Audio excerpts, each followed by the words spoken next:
오늘 말씀의 제목은 피차 복종하는 삶을 이라는 말씀의 제목으로 함께 은혜를 나누고자 합니다.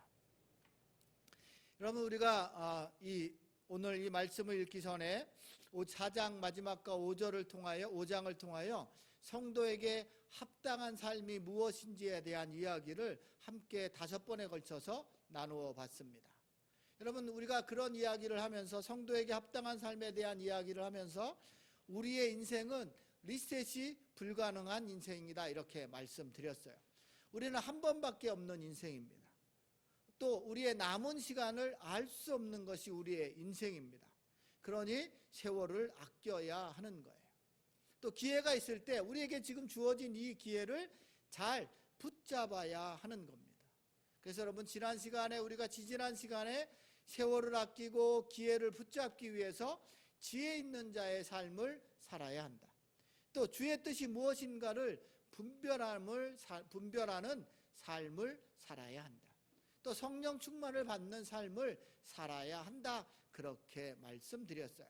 그래서 여러분, 지난 시간엔 성령 충만을 받는 자의 첫 번째 증거는 예배에 대한 기쁨과 감격에 빠지는 것이라 했습니다.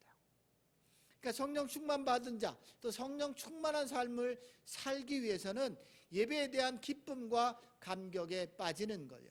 양날과 같은 겁니다. 우리의 예배에 대한 기쁨과 감격에 빠지면 성령 충만한 삶을 살 수 있고, 또 성령 충만을 받으면 예배에 대한 기쁨과 감격에 빠지게 되는 거예요.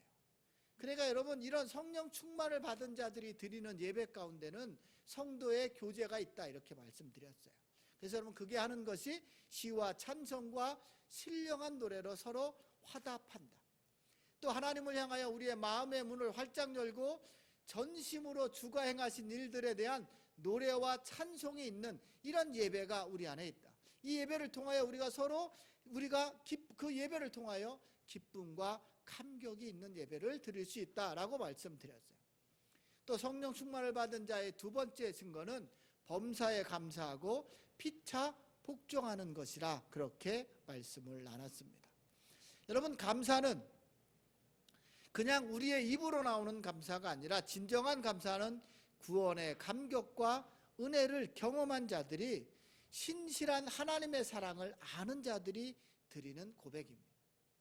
그러나 여러분, 감사는 그냥 세상에 말하는 감사가 아니라 우리 안에 하나님을 향한 범사에 감사하는 그 진정한 감사는 나 같은 사람을 구원해 주신 그 구원의 은혜에 감격하는 거예요. 그 은혜를 경험한 자들이 드리는 고백이라, 그렇게 말했어요. 그러니 여러분, 범사에 감사하는 사람은 더 이상 사물이나 물질의 노예가 되지 않는 거예요. 그래서 여러분, 우리가 잘 아는 말씀 고린도후서 6장 10절에 보면, 여러분, 진정한 감사가 있는 사람은 이런 삶을 사는 거예요. 세상을 향하여는 근심하는 자 같지만 항상 기뻐하고, 우리는 아무것도 가진 거 없이 가난한 자 같은 많은 사람을 부요하게 하고, 또 아무것도 없는 것 같지만 우리는 모든 것을 가진 자로. 여러분, 이런 기쁨이 우리 안에 있는 거예요. 이런 만족이 우리 안에 있는 거예요. 여러분, 이게 바로 성령 충만을 받은 자의 삶의 모습인 거예요. 또 하나요, 복종은 여러분, 나를 다른 사람의 밑에 두는 거라고요. 그게 바로 복종인 거예요. 나를 그 사람보다 한 수 아래에 놓는 거예요. 나를 낮추고 다른 사람을 높이는 행위가 복종이다, 그렇게 말했어요. 여러분, 저는 지난 시간에 우리가 이런 말씀을 나누면서 우리 들곳의 모든 성도들이 성령 충만의 증거들이 나타나기를 기도합니다.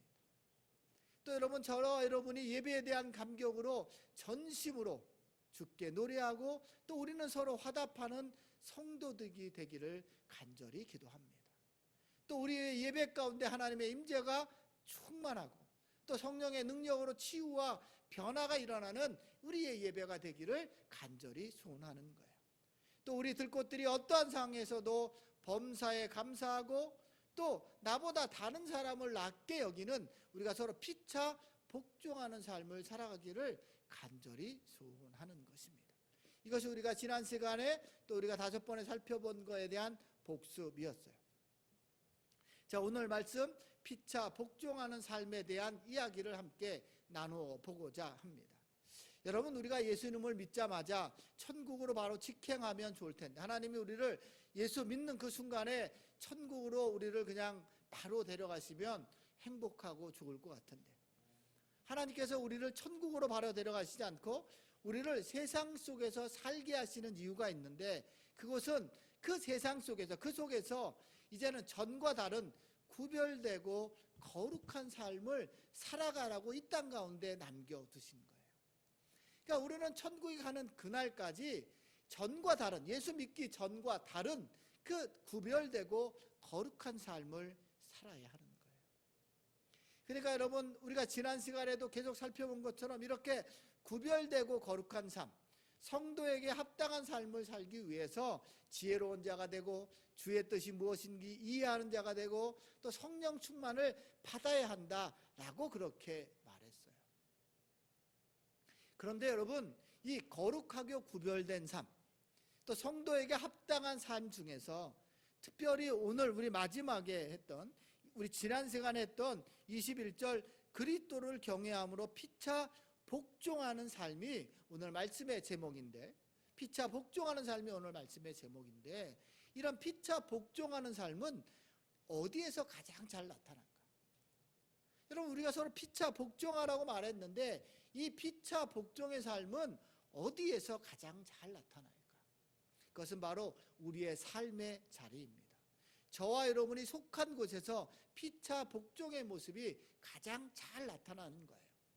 저와 여러분이 속한 나의 가정, 또 나의 직장, 나의 사업장, 또 우리가 교회 안에서 내가 만나고 나와 함께 몸이 부딪히고 나와 함께 생활하는 사람들과의 관계에서 그 증거가 확실히 드러나는 거예요.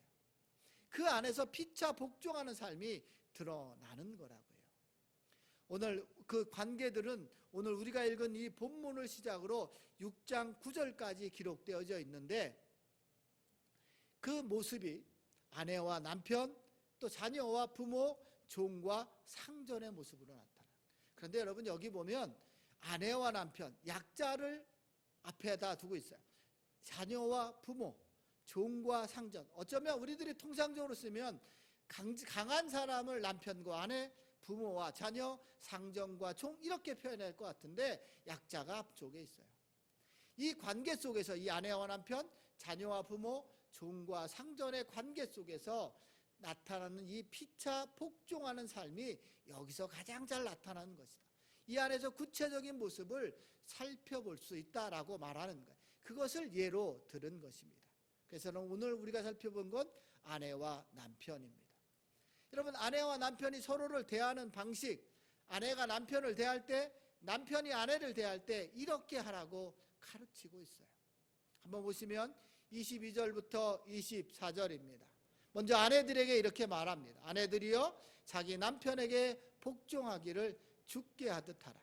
이는 남편이 아내의 머리됨이니 그리스도께서 교회의 머리됨과 같음이니, 그러므로 교회가 그리스도에게 하듯 아내들도 범사에 남편에게 복종할지니라 라고 말하는 거예요. 그러니 여러분, 이 서로를 대하는 방식의 모범은 무엇으로 비교하고 있는 거냐면 아내와 남편에 대한 예를 들고 있지만 이 궁극적으로는 그리스도와 교회에 대한 이야기를 하고 있는 거예요. PPT에는 없지만 29절에 보면 그리스도께서 교회에게 함과 같이 하나니라고 말하고 있는 겁니다. 그러니까 여러분, 그리스도와 교회의 관계를 설명하면서 그 예로 아내와 남편에 대한 이야기를 하고 있는 거예요. 여러분, 저와 여러분의 구주는 누구시냐면 오직 예수님이에요. 그러니까 우리의 몸, 교회, 저와 여러분이 교회인데 이 교회와 구속자와 보호자는 바로 예수 그리스도예요. 그것을 지금 그리스도와 교회로 비교하고 있는 거예요. 마찬가지로 아내의 보호자요 구속자가 바로 남편이다, 그렇게 말하는 거예요. 그러니 아내들이요, 교회의 머리 대신 주님께 우리가 범사에 복종하는 것과 같이 남편에게 범사에 복종하는 것이 하나님이 주신 권위를 받아들이는 것이고 하나님이 세우신 질서에 순복하는 것이다, 먼저 그렇게 말해주고 있는 거예요. 그러면서 또 이어서 남편들에게 말합니다. 남편들아, 교회의 보호자여 구속자이신 교회의 머리 되신 예수님이 그 교회를 사랑하시고 그 교회를 위하여 자신을 주신 것처럼 아내에게도 동일하게 행하라라고 말하는 거예요. 그것이 바로 25절입니다. 올려주시면, 남편들아 아내 사랑하기를 그리스도께서 교회를 사랑하시고 그 교회를 위하여 자신을 주신같이 하라라고 말하는 거예요. 그러니까 여러분, 하나님이 주님을 교회의 머리가 되는 권위를 주신 것처럼 남편들에게 아내의 머리가 되는 권위를 주신 거예요. 그러니까 그 권위에 순종하라라고 말하는 거예요. 그 권위에 복종하라 이렇게 말하는 거예요. 여러분, 성경에서 말하는 권위라는 말은, 성경의 권위라는 말, 예수님에게도 권위가 있고 하나님에게도 권위가 있고 모든 사람들에게 권위를 주는데, 그 권위라는 말, 성경에서 권위라는 말은 보통 자기가 맡고 있는 지위나 직책 때문에 어떤 일을 할 수 있는 권리를 권위라라고 말하는 거예요. 이게 바로 권위예요. 그러니까 내가 맡고 있는 지위나 직책 때문에 어떤 일을 할 수 있는 거죠. 목사는 목사의 지위나 직책으로 할 수 있는 일들이 있어요. 여러분 각자에게 있는 거예요. 그러니까 여러분, 남편이라는 지위나 직책으로 무엇을 하는 거냐면, 주님의 권위로 그리스도가 교회를 사랑하신 것처럼, 주님이 교회를 죽기까지 사랑하신 것처럼 아내를 그렇게 사랑하는 거예요. 또 교회를 위하여 자신을 내어주신 것처럼 아내를 위하여 자신을 내어주는 헌신의 삶을 살아가는 거라. 그게 바로 남편의 지위와 직책이에요. 남편에게 준 권위로 그런 일들을 하라라고 말하는 거예요. 그리고 그렇게 하는 남편에게 아내는 그 남편에게 복종하라라고 말하는 거예요. 여러분, 제가 아까 뭐라 그랬어요? 이게 지금 그리스도와 교회에 대한 이야기를 아내와 남편의 예를 들어 말하고 있는 거예요. 그런데 여러분, 이런 피차 복종의 삶은 아내와 남편만이 아니라 예수님을 믿는 모든 자들이 함께 행해야 할 것이에요. 그 중에 예가 아내와 남편인 거예요. 여러분, 목사는 목사의 권위가 있고요, 그 목사의 권위로 해야 될 일이 있는 거예요. 장로는 장로의 권위로 해야 될 일이 있고, 안주집사는 안주집사의 권위로, 권사는 권사의 권위로, 집사는 집사의 권위로, 성도는 성도의 권위로 무엇을 해야 하냐면, 하나님이 핏값 주고 사신 교회들, 나의 몸, 나의 지체, 나와 한 몸인 지체를 사랑해야 하는 거예요. 그리고 그 서로가 복종해야 하는 거예요. 그리고 그들이 서로 헌신하고 섬겨가는 일을 해야 하는 거예요. 그래서 여러분, 디모데후서 5장 8절을 제가 메시지 성경으로 살펴봤는데 이렇게 말하는 거예요. 제가 읽어봅니다. 사람들에게 이런 것을 말해서, 이런 것들은 함께 사랑하고 서로 해야 될 일을 말하는 거예요. 그들이 학대 가족 안에서 바르게 처신하게 하십시오. 그러니까 여러분, 이 앞에는 어떤 것들이 있냐면 과부를 돕고 약한 자들을 도와주라고 말하는 거예요.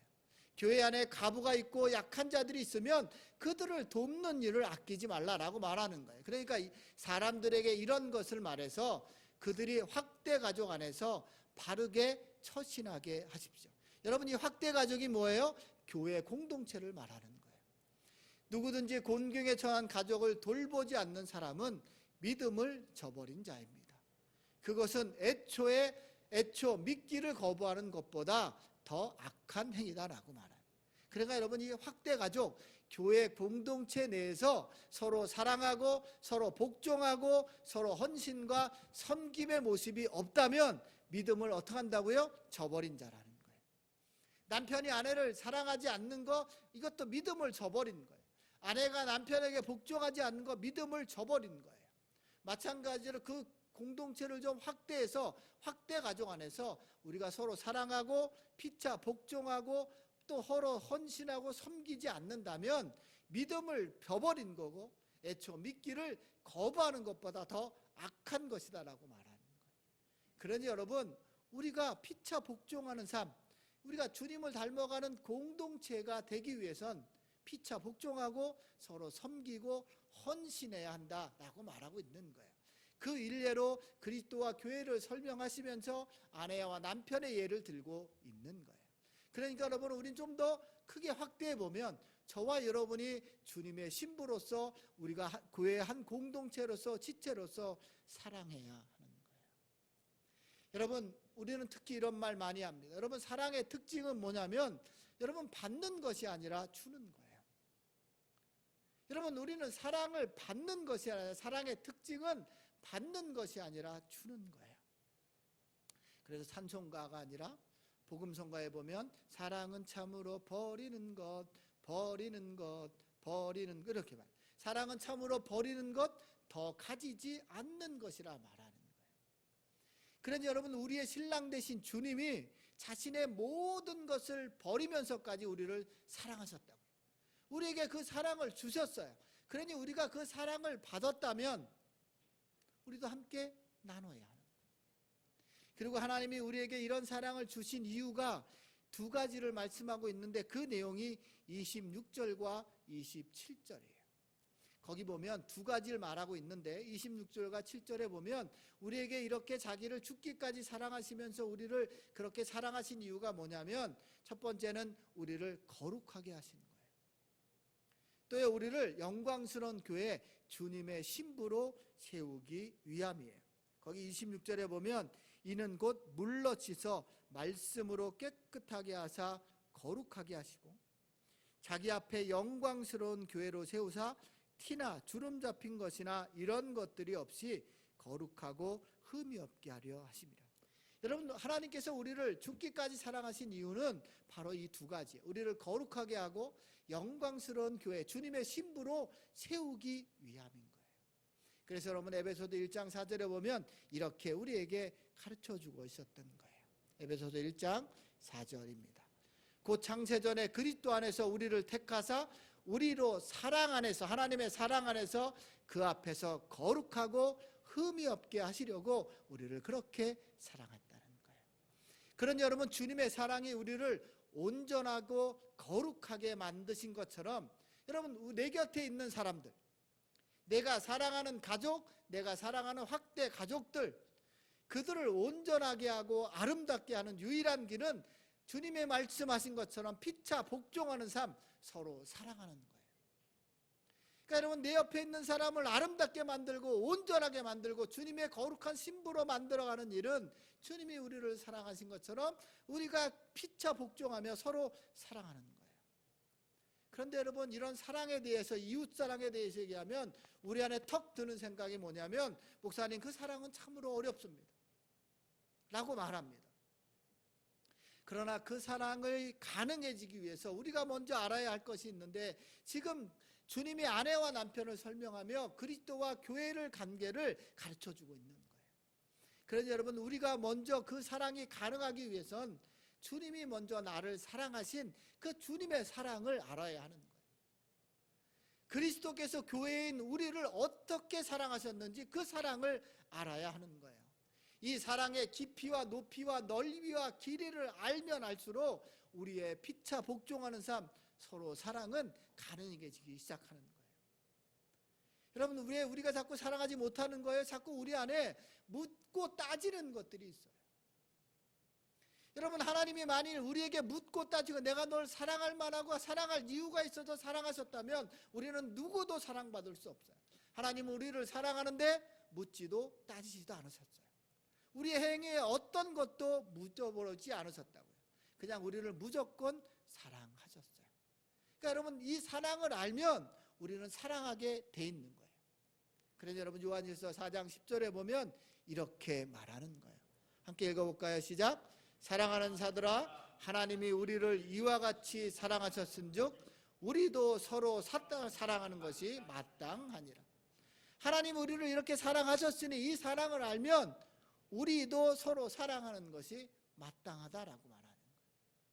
여러분, 여기 마땅하다는 이 말은 헬라어로 오페일로 이런 말인데, 이 말의 의미는 뭐냐면 빚지다란 말이에요. 그러니 여러분, 하나님이 우리를 이와 같이 사랑하시는 그 사랑의 빚을 졌다면 우리는 그런 사랑의 빚을 진 자예요. 그러니까 주님의 사랑, 주님께 받은 사랑의 빚을 갚는 것은 뭐예요? 서로 사랑하는 거예요. 서로 사랑하는 거예요.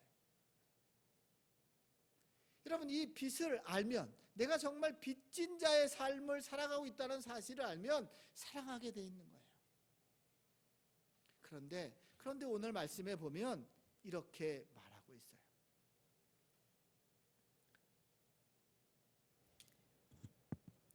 28절에 보면 이렇게 사랑하는 것, 이와 같이 남편들도 자기 아내 사랑하기를 자신과 같이 할지니 자기 아내를 사랑하는 자는 자기를 사랑하는 것입니다.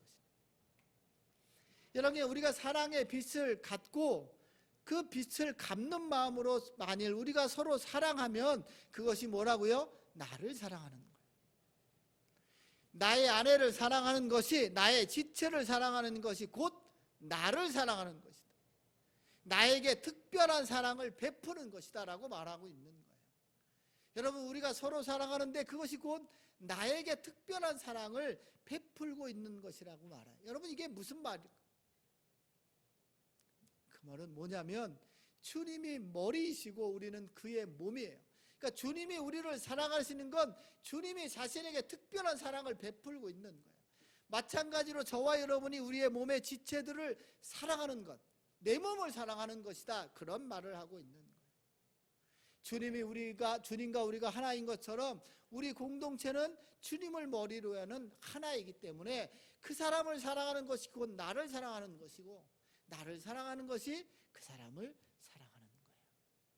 오늘 이 비밀을 말하고 있는 겁니다. 그것을 이 남편과 아내를 통해서 말하고 있는 거예요. 31절에 보면 그러므로 사람이 부모를 떠나 그의 아내와 합하여 그 둘이 한 육체가 될지니. 32절, 이 비밀이 그도다. 그러면서 주님은 뭐래요? 나는 그리스도와 교회에 대하여 말하노라. 그리스도와 교회가 하나가 된 것처럼 저와 여러분이 하나가 되었다는 사실을 말하고 있는 거예요. 그러니 여러분, 내 지체를 사랑하는 것이 나에게 특별한 사랑을 베풀고 있는 거예요. 그러니 여러분, 오늘 우리가 읽은 본문은 아내와 남편에 대한 사랑을 예로 든 것이지, 아내와 남편에 대한 사랑뿐만이 아니라 조금 더 넓게 우리의 공동체가 서로 사랑하는 것, 또 우리가 주님께 받은 사랑을 함께 공동체 가운데 나누는 모습에 대한 피차 복종하는 삶에 대한 설명을 하고 있는 거예요. 그러니 여러분, 오늘 본문은 남편과 아내의 사랑, 또 남편과 아내의 연합을 통하여 그리스도와 교회의 사랑과 연합을 받는 거예요. 또 주를 믿는 모든 자들이 하나됨에 대해서 말하고 있는 거예요. 그러니 여러분, 우리 안에 사랑이 없다면 우리는 한 몸이 아닌 거예요. 여러분, 내 몸과 같이 사랑하라고 말하고 있잖아요. 33절에 보면 이렇게 말하지요. 그러나 너희도 각각 자기 아내를 사랑하기를 자신같이 하고. 여기 자신같이 한다는 건 아내를 사랑하는 것 같지만 그것이 바로 나를 사랑하는 것. 아내를 미워하면 나를 미워하는 것이다. 내 공동체를 미워하면 그것이 곧 나를 미워하는 것이라 라고 말하고 있는 거예요. 사랑하는 성도 여러분, 가장 가까이 있는 나의 아내, 나의 남편을 사랑할 때 우리는 나의 지체들을 사랑할 수 있는 거예요. 내 가장 가까운 사람을 사랑하지 못하며 나의 지체들을 사랑할 수 없는 거죠. 가장 작은 단위의 가족의 구성원들을 사랑하고 한 발 더 나가서 나의 지체를 사랑할 수 있는 것. 또 나와 함께 예배하고 있는 이 지체들을 사랑하는 것이 주님의 사랑을 증거하는 거예요. 이게 주님의 명령대로 그리스도를 경외함으로 피차 복종하는 삶을 살아가는 거예요. 그런데 여러분, 말세에 고통하는 때의 특징이 무엇이라고 성경은 말하고 있냐면 디모데후서 3장 2절입니다. 사람들이 자기를 사랑하는 거예요. 그 뒤에 계속해서 나오지요. 다른 것들을 사랑하기 시작하는 거예요. 우리 몸의 지체들을 사랑하는 것이 아니라 다른 것들을 가장 먼저 자기를 자기만 사랑하는 거지. 사랑의 대상이 바뀌어가고 있는 거예요. 내 몸의 지체를 사랑하고 나의 아내를 사랑하는 것이 아니라 자기 자신에게 중심을 두는 거예요. 이게 말세에 고통하는 때의 특징입니다. 여러분, 지금이 말세인 거죠. 주님의 사랑을 우리는 외면하고 있어요. 주님의 빚진 자의 삶을 살아가지 않는 거예요. 주님이 우리를 위하여 자신을 내어주신 그 헌신을 잃어버리며 살고 있는 거예요. 그러니 여러분, 우리 주변에는 온통 이 사랑을 잃어버리기 시작하니 암울한 이야기뿐인 거예요. 황혼 이혼이 늘어나고 있고, 우리나라 OECD 국가 중 이혼이 1위가 되고 있고, 결혼하면 50%가 이혼하고 있는 거예요. 여러분, 이런 모든 일들이 세상에 문화가 바뀌어서 그런 걸까요? 아니요. 하나님의 사랑을 모르는 거예요. 하나님의 사랑을 잃어버렸고, 또 하나님이 우리를 위하여 살아가시는 그 헌신과 섬김을 잃어버렸기 때문에도 그래요. 우리 교회 안에 서로 지체를 사랑하는 모습들이 사라지고 있기 때문에 그래요. 그 사랑이 지금 식어가고 있기 때문에 그래요. 그런 여러분, 오늘 우리는 이 에베소서 5장의 말씀을 통하여 우리의 이 사랑을 회복해야 하는 거예요. 주님이 교회를 사랑하신 그 사랑, 죽기까지 우리를 사랑하신 그 사랑, 자신을 십자가에 내어주신 그 십자가의 사랑을 회복해야 하는 거예요. 그것을 기억해야 하는 거예요. 이 사랑과 헌신을 기억하며 나의 아내와 나의 남편을 사랑하고, 또 우리가 한 몸인 우리 지체들을 사랑하는 거예요. 이게 바로 그리스도를 경외함으로 피차 복종하는 삶의 첫 번째 모습인 거예요. 이것이 성도에게 합당한 삶이라는 거예요. 이게 그리스도를 경외함으로 피차 복종하는 삶이라 성경은 말하고 있는 겁니다. 저는 오늘 말씀을 들은 들곳의 모든 성도들이 이 주님의 사랑을 기억하고 회복하시기를 주님의 이름으로 축원합니다. 그래서 여러분, 우리가 성도에게 피차 합당한 피차 복종하는 삶, 이것이 바로 그리스도를 경외하는 자, 그리스도가 교회를 사랑한 것처럼 우리도 그 빚진 자처럼 우리의 지체들을 사랑하고 가장 가까이 함께하는, 예배하는 사람들을 사랑하는 거예요. 그것이 바로 하나님이 기뻐하시는 공동체, 우리 교회가 그런 교회가 되시기를 주님의 이름으로 간절히 축원합니다. 그러면 이제 우리가 함께 찬양할 텐데요, 노래하는 교회, 그런 찬양을 할 텐데요, 거기에 보면 에베소서의 말씀도 있고, 그런 노래하는 교회, 모이기를 힘쓰고 함께 또 하나님을 찬양하고 시와 놀래와 시와 찬미와 신령한 노래로 서로 화답하는 교회, 서로 사랑하는 교회, 그런 교회가 되기를 간절히 소원합니다.